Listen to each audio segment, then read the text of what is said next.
Impact Family, impacting the world through healthy family. Shalom saudara-saudara, selamat berjumpa dalam renungan keluarga malam hari ini. Saudara, kita melanjutkan merenungkan firman Tuhan dari Kisah Para Rasul pasal 5. Ya.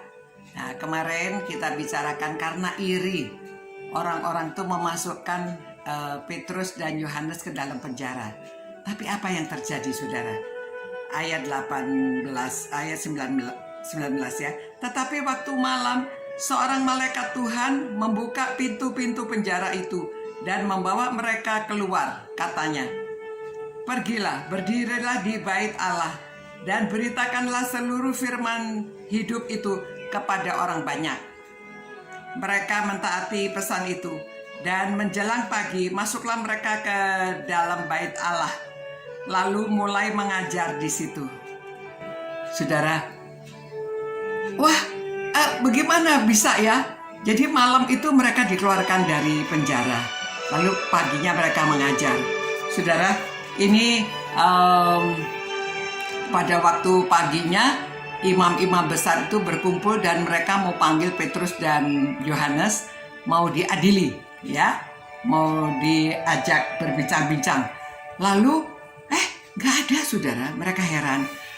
Pintunya masih tertutup, penjaganya masih ada di situ, tetapi mereka mencari Petrus dan Yohanes tidak ada. Lalu mereka lapor, dan ternyata ada seorang yang melaporkan ini. Ayat 25, tetapi datanglah seorang mendapatkan mereka dengan kabar. "Lihat, orang-orang yang telah kamu masukkan ke dalam penjara ada dalam bait Allah, dan mereka mengajar orang banyak." Saudara, kalau Tuhan berkehendak itu apa saja bisa dilakukan. Ya, mereka keluar dari penjara dan mereka mengajar. Saudara, kalau karena mereka tidak berdaya, mereka hanya percaya penuh kepada Tuhan. Kalau Tuhan mau, ya seperti orang yang kusta itu, "Tuhan, kalau engkau mau, engkau dapat menyembuhkan. Kalau Tuhan mau, Tuhan dapat." Zaman sekarang juga masih bisa. Sepertinya mustahil. Mana bisa orang dari penjara bisa dikeluarkan, kalau apalagi vonisnya itu sudah vonis yang parah. Saudara, tadi saya mendengarkan kesaksian dari seorang pendeta yang melayani di Amerika, ya. Dia dulu, ini sudah lewat 10 tahun yang lalu atau berapa gitu ya. Dia katakan pada waktu dia melayani, karena dia baru jadi hamba Tuhan, dia benar tidak tahu apa-apa, jadi dia pasrah penuh kepada Tuhan. Dia melayani gereja kecil, cuma 64 orang di dalamnya. Tapi ya dia pokoknya dia melayani pasrah sepenuhnya. Dia setiap hari berdoa dan minta supaya Tuhan saja yang berkarya. Nah, di dalam gereja itu dia kenalan sama orang pengedar narkoba. Nah, pengedar narkoba ini ketangkap di penjara. Biasanya hukumannya berat kan? Tapi orang itu telepon pendeta, ya. "Aduh, gimana ya, saya di penjara. Aduh, saya bertobatlah, saya mau supaya saya itu bisa dipakai oleh Tuhan, melayani," dan macam-macam dia katakan. Lalu pendeta ini berkata, "Kamu percaya penuh enggak sama Tuhan?" "Ya, saya percaya." "Benar kamu bertobat." "Benar, saya bertobat.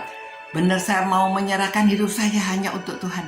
"Untuk apa sekarang hidupnya kalau dia di dalam penjara?" Lalu seperti yang tidak mungkin, ya, nggak mungkin. Tetapi saudara, mereka berdoa.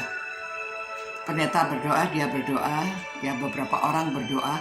Pada suatu hari, pendeta sedang berkhotbah, ada orang yang masuk, saudara. Orang yang masuk ini orang yang tadinya pengedar narkoba itu. Tapi dia kaget, ya, dan gereja itu semuanya heran.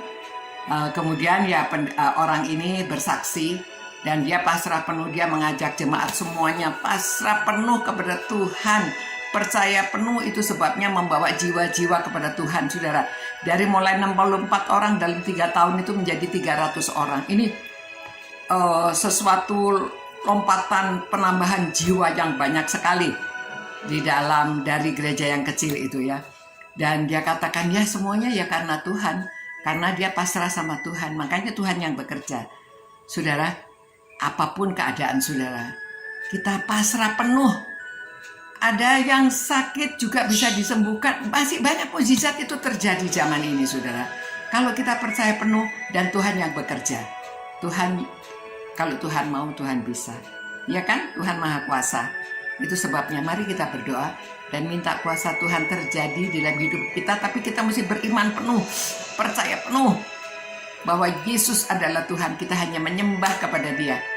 Tuhan, kami percaya penuh pada Engkau, bahwa kami mau menyembah Engkau sepenuh-penuh hati ya Tuhan. Dan percaya bahwa Engkau yang Maha Kuasa, Engkau yang dapat melakukan semua yang, aduh Tuhan, apa yang terjadi dalam hidup kami. Ada teman-teman yang sakit, ada mereka yang sedang kesusahan. Tuhan, kiranya Engkau sertai mereka, jamah mereka, biarlah mereka bisa percaya penuh. Dan ada mukjizat yang terjadi kepada orang-orang ini Tuhan. Terima kasih Tuhan atas janji-janji-Mu dan atas firman-Mu yang menyatakan bahwa kalau Engkau mau, Engkau dapat melakukan semuanya ya Tuhan. Kalau kami pasrah penuh, dalam nama Tuhan Yesus kami pasrah penuh hidup kami Tuhan. Amin. Selamat malam saudara-saudara, mari kita percaya penuh pada Tuhan. Dan malam ini saudara beristirahat dengan baik. Tuhan menyertai saudara, memelihara saudara, dan memberikan saudara damai sejahtera. Selamat malam. Ciao. Impact Family, impacting the world through healthy family.